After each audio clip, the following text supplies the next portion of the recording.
Ravi de vous retrouver pour une nouvelle émission de marché. Soyez toutes et tous les bienvenus, c'est Riquet. Aujourd'hui, le gros de notre émission, ça sera pour ce vendredi 15 août, l'entreprise Neurone, qui est très bien orientée graphiquement. Quelques éléments à vous partager. On fera une revue très rapide de ces fondamentaux et effectivement partager un petit plan de trading que j'ai également mis sur mon profil X. Mais je vais vous détailler tout ça. Ça sera la deuxième partie de notre émission. Avant ça, comme d'habitude, vous y êtes habitués. On va parler de deux, trois entreprises, un petit peu d'actualité, de news, de rumeurs qui animent nos marchés. Et on démarre avec United Health du côté des États-Unis. Paris secret de Berkshire Hathaway qui a été révélé, 500 millions d'actions accumulées en 6 mois, soit 1,6 milliard de dollars. Ça fait un résultat derrière immédiat sur les marchés, plus 7% en post-séance. Alors c'est vrai que c'est une position qui peut un petit peu surprendre, puisqu'on le sait, UNH est en grande difficulté. Pas mal d'éléments qui ont expliqué cette baisse. D'abord, la pression croissante des coûts médicaux aux États-Unis. On a eu également des résultats financiers décevants avec des révisions à la baisse. On a eu aussi le décès, si je ne dis pas de bêtises, l'assassinat même du PDG de UNH qui a été remplacé et ce remplaçant a démissionné. Et en plus, on a des perspectives qui sont effectivement liées au secteur un petit peu compliquées. Donc des fondamentaux pas simples, mais pour autant, on a donc le fonds d'investissement de Warren Buffett qui a décidé bien d'investir. Alors personnellement, j'irai pas face aux configurations déjà techniques parce qu'on n'est pas dans dans une direction haussière, donc déjà rien qu'en trend following, ça se prend pas. Et qui plus est sur l'investissement, je pense qu'il y a des dossiers un petit peu plus simples à gérer. Alors certes, en termes de valorisation, on est tombé sur des choses très basses, mais le problème, c'est que les perspectives n'étant pas très bonnes, ça m'embête un peu. Enfin, bon, je vais pas remettre, l'expertise bien évidemment de Warren Buffett en question, il est bien meilleur que moi, mais toujours est-il que ça ne correspond pas en tout cas à mon profil d'investissement. Il faut bien avoir en tête que, OK, il l'a acheté, il n'a pas gagné non plus toutes ses lignes Warren Buffett et il faut être extrêmement prudent et donc voilà, c'était juste pour vous partager l'info, mais faites attention bien évidemment à vous si vous suivez cette recommandation, qui n'en est pas une, d'ailleurs, c'est juste, ils se sont positionnés. Intel, qui également est pas trop, trop mal orienté. Alors c'est pas exceptionnel puisqu'on voit la moyenne mobile 200, elle est à la baisse, on n'est pas encore, pas dans une dynamique haussière, mais il y a des petits potentiels en tout cas de trading qui peuvent être intéressants. Au niveau de la news, c'est Washington qui discute pour une entrée au capital d'Intel pour lancer son méga projet d'usine de semi-conducteurs en Ohio. L'objectif, je ne sais pas si vous vous en souvenez, mais c'est de bâtir le plus grand site de production de puces au monde, on en avait parlé. On est dans une configuration qui est désormais à la baisse. Ça fait un moment d'ailleurs, quand je dis désormais, ça fait un petit moment, mais on a une petite phase de consolidation intéressante sur le niveau ici à peu près des 20 $. On a une zone de résistance sur les 25-26. Il faudrait s'en affranchir pour pouvoir potentiellement aller rechercher la moyenne mobile dans un premier temps. On est vraiment sur du petit trading. Il faudrait passer en daily pour regarder comment on pourrait rentrer. Ou pourquoi pas aller chercher la zone des 44. Ça peut être quelque chose d'envisageable. Attention, ça ressemble un petit peu à cette configuration qu'on avait eu, phase de consolidation.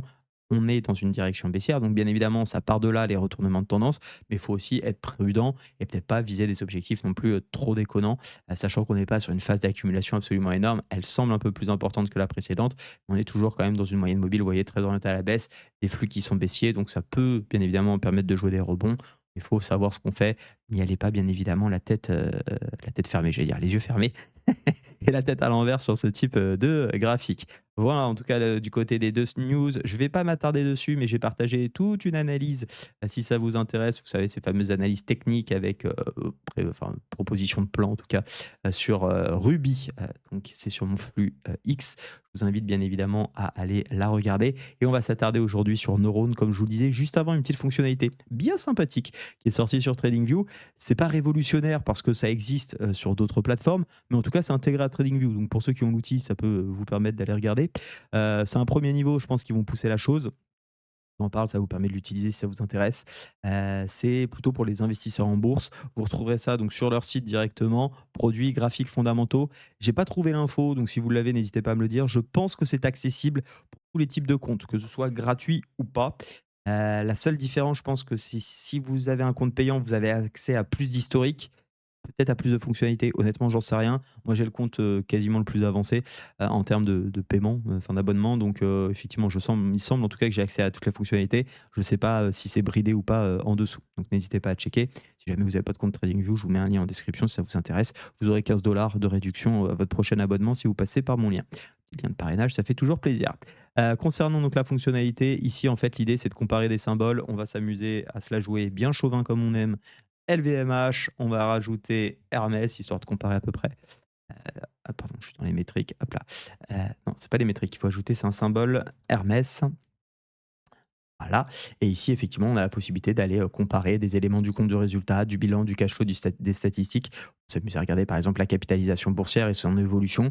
Vous retrouvez ici le code couleur avec Hermès en rose, euh, LVMH, j'allais dire MC, LVMH en vert, et on a effectivement l'évolution de celle-ci. Alors, bien évidemment, ça reste la capitalisation boursière. Il y a des éléments bien plus intéressants à aller voir. Vous pouvez aller dans les statistiques et donc, par exemple, aller regarder un petit peu la valeur d'entreprise. On peut même s'amuser à faire des ratios de valeur d'entreprise sur, ou la marge nette, enfin ratio de valeur d'entreprise, par exemple sur l'EBITDA, ça peut être intéressant d'aller regarder ça. Alors là, je l'ai pris, ah oui, c'est un trimestriel, donc ils vont pas avoir mis la data. On peut simplement mettre, par exemple, la l'évolution de la marge nette, ça peut être pas mal. Vous pouvez mettre en trimestriel, en annuel, sur, les 12 derniers mois glissants.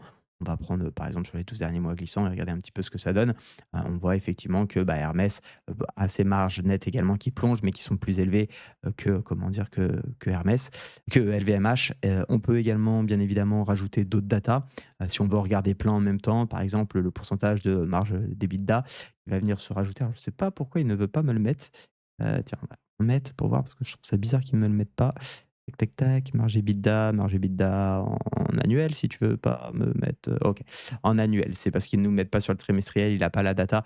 Alors, les chiffres remontent moins vite que sur des outils comme sur Zone Bourse ou Investing Pro, qui sont vraiment des outils spécifiques, hein, à l'utilisation, bien évidemment, de la data boursière. C'est pour ça que là, on n'a pas sur l'année en cours, on a juste arrêté à 2024, je pense, tout à fait. Et donc, c'est ce qui explique un petit peu le décalage. Donc là, on a les différentes entreprises, différentes data. On peut s'amuser à tout afficher ou alors afficher par symbole. Donc là, par exemple, on a uniquement LVMH qui nous donc donne sa data sur la marge EBITDA et sur la marge nette, ou alors on peut regarder par métrique.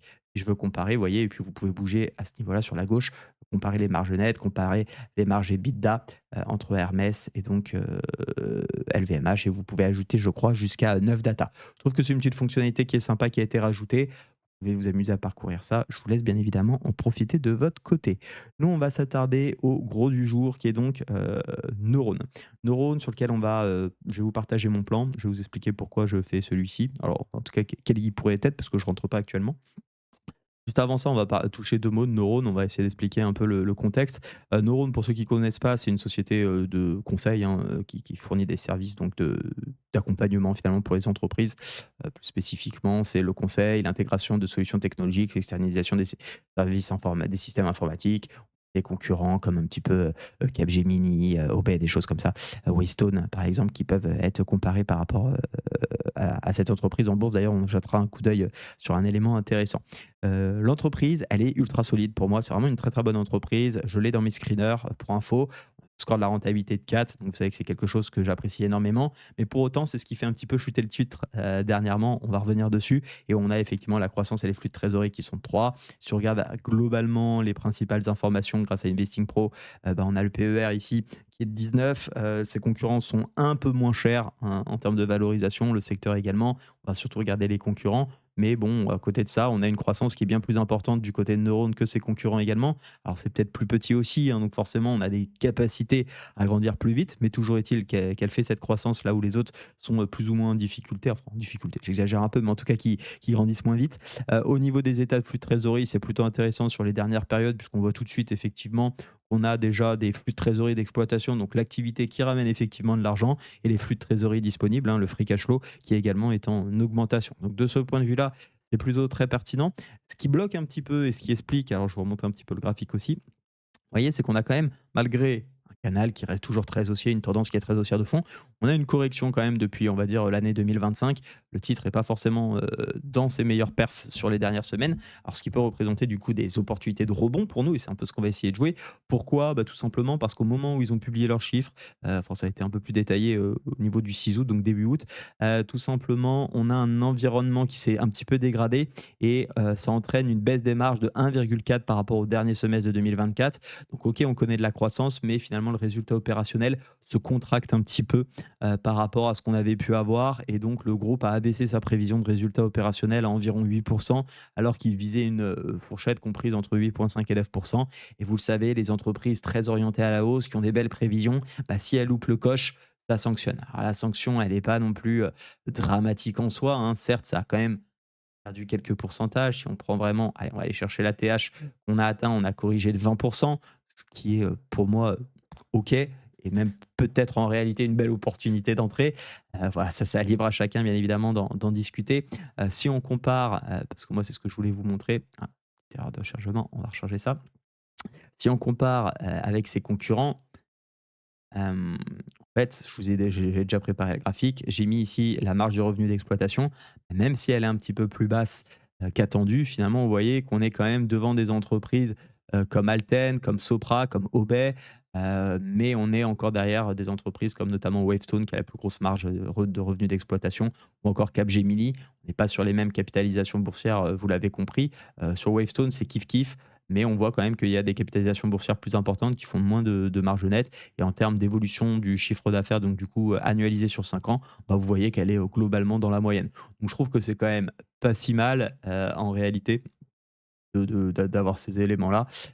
On a, ici au niveau ici de l'historique de la performance, alors pardon, excusez-moi, ici c'est, bien le revenu, d'exploitation et on a en Y l'évolution du chiffre d'affaires. Donc, c'est Wavestone qui se porte très bien, tout comme d'ailleurs avec sa marge nette. L'historique de la performance, on peut le regarder, ça c'est sympa, ce petit graphique qu'ils nous mettent à disposition. En fait, vous sélectionnez donc les concurrents, vous faites plaisir à mettre là-dedans, c'est fait de manière automatique si vous ne savez pas lesquels choisir. Ils vont mettre ceux qui sont au plus près et vous avez des petits benchmarks. Donc on voit par exemple que sur la dernière année, le S&P 500, lui qui a fait 16,35, bah, les concurrents en moyenne ont fait 0,73 quand, Neuron a fait 2,19. Donc tout performe le SP 500. Logique, le SP 500 a monté, Neuron a corrigé et si on regarde sur les 3 dernières années, par contre, eh bien, on a, effectivement, une entreprise qui se porte très bien par rapport à ses concurrents. Le benchmark a plutôt, perdu effectivement, en bourse, si on a été investi sur ces entreprises, alors que Neuron a bien progressé. Bon, ça a quand même fait moins bien que le SP 500, mais c'est quand même des choses intéressantes que vous pouvez regarder de ce côté-là. Au niveau de l'analyse technique, on va regarder un petit peu ça. N'hésitez pas à venir me suivre sur, bien évidemment, X. Je partage des choses régulières de ce type. Et d'ailleurs, sur le canal Telegram, je vous ai partagé une position qui a été prise par le portefeuille de Zone Bourse. Il faut savoir que quand vous avez un compte premium sur Zone Bourse, ils vous partagent leurs positions, que ça soit les sorties, les entrées, les allègements, les renforcements. C'est hyper intéressant, notamment quand on débute.